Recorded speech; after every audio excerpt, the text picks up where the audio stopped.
ஹோட்டலில் செய்கிற மாதிரியே உங்களுக்கு பொங்கல் வீட்லேயும் செய்யணும்னு ஆசையாக இருக்கா அப்படின்னா இந்த 7 டிப்ஸை ஃபாலோ பண்ணுங்கள். நம்ம ஆஸ் யூஷுவல் அரிசி பருப்பை க்ளீன் பண்ணிவிட்டு அது கூட சேர்க்க வேண்டிய இந்த ஐட்டம்ஸ் எல்லாம் சேர்த்துட்டு கூடவே 1 டேபிள் ஸ்பூன் அளவுக்கு எண்ணெய் சேருங்க. இந்த எண்ணெய் வாசனை இல்லாத எண்ணெயாக இருக்கிறது ரொம்ப ரொம்ப முக்கியம்.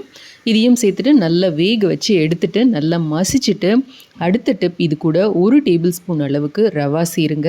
இதை சேர்த்து நல்லா கலந்து விட்டுட்டு கூடவே வெந்நீர் சேர்த்து நல்லா கலந்துக்கோங்க. இதுக்கு அடுத்தது இது கூட 1/4 கப் அளவுக்கு காய்ச்சி ஆற வச்ச பால் சேருங்க. இது 3வது டிப்பு. இது நல்ல ஒரு க்ரீமி டெக்ஸ்சர் கொடுக்கும் நம்மளோட பொங்கலுக்கு.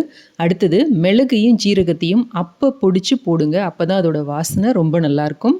4வது டிப்பு, நெய்யில் முந்திரி பருப்பு சேர்த்து அடுப்பை ஆஃப் பண்ணிவிட்டு பாக்கி ஐட்டம்ஸ் எல்லாம் சேர்த்திங்கன்னா தான் அந்த வாசனையும் ஃப்ளேவரும் செம்மையாக இருக்குங்க. அடுத்த டிப்பு, இது எல்லாத்தையும் மிக்ஸ் பண்ணி முடிச்சதுக்கு அப்புறமா கடைசியாக 1 டீஸ்பூன் அளவுக்கு நெய் சேர்த்திங்கன்னா ஹோட்டல் ஸ்டைல் பொங்கல் ரெடி. அன்பை செஞ்சு கொடுத்தவங்களுக்கு ஒரு தேங்க்யூ சொல்லிவிட்டு என்ஜாய்.